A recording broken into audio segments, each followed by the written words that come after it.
Population education affects individuals in two ways. We can look at it individual by individual. We can look at it as members of a group. Whichever way you look at it, whether it's one person, two people moving, or whether it's a group of 10 or 20 moving at the same time, decisions have to be made. As this movement progresses, decisions pertaining to families, that's where decision making begins. In a family, one person wants to move, two people want to move, the entire family wants to move, part of the family wants to move. Somebody has to make those decisions. So the decision-making process begins at the family level. Then, of course, as citizens of a community, why do I want to move from one location to another location? Why do I want to change my immediate community? Then, of course, we look as leaders in a society. Those people have to make decisions.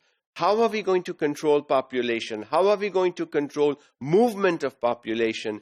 And how are we going to make sure that enough resources are available for people as they move from one area to another? And finally, then, policymakers have to make these decisions for the nation. Do we really want our educated lot going away? This is brain drain, and we've seen it happening over the years. And we've seen Pakistan suffer as a result of brain drain. As all our educated people, or most of our educated people, go out and don't come back, or young people who go for further studies are excited and lured into staying back where they've gone and they don't come back, Pakistan suffers. So government policies will have to be made so that this movement can be controlled to a far extent. All people are population actors making population-related decisions. Whether you decide to stay where you are, whether you decide to move and never come back, or whether you decide to move and then decide to come back after a certain number of years or time that you intend to spend somewhere else.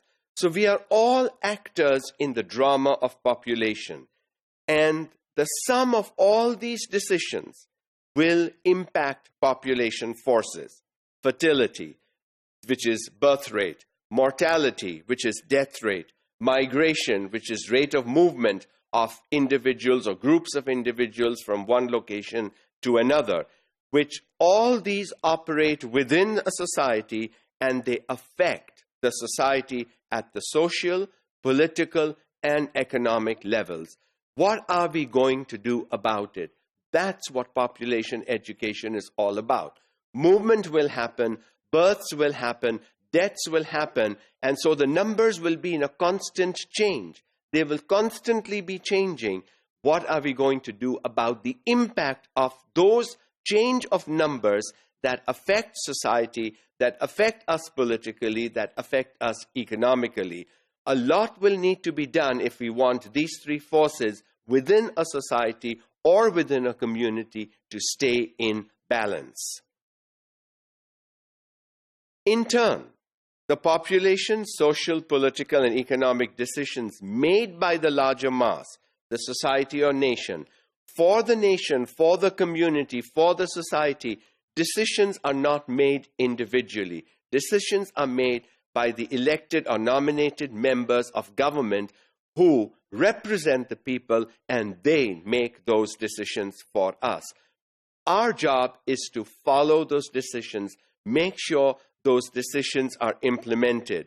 And in that process of implementing the decisions, we have our behavior that is influenced in different ways. Because we are different people, all of us will not accept the decisions same way, and so the reactions will be different, and so our behaviors will also be different.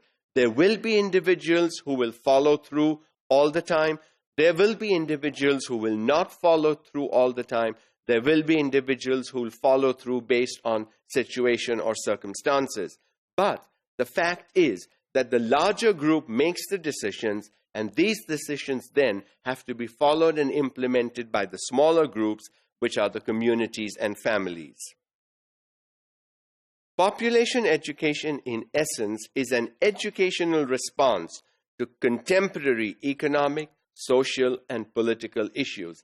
it is these issues that have led to the creation of population education. As the population numbers change, and they will constantly change, are currently changing also, they change from day to day. Births happen every day, deaths happen every day, migrations, movements happen every day, and therefore these issues must be dealt with, must be addressed, and what better group than the young minds in our classrooms to deal with this?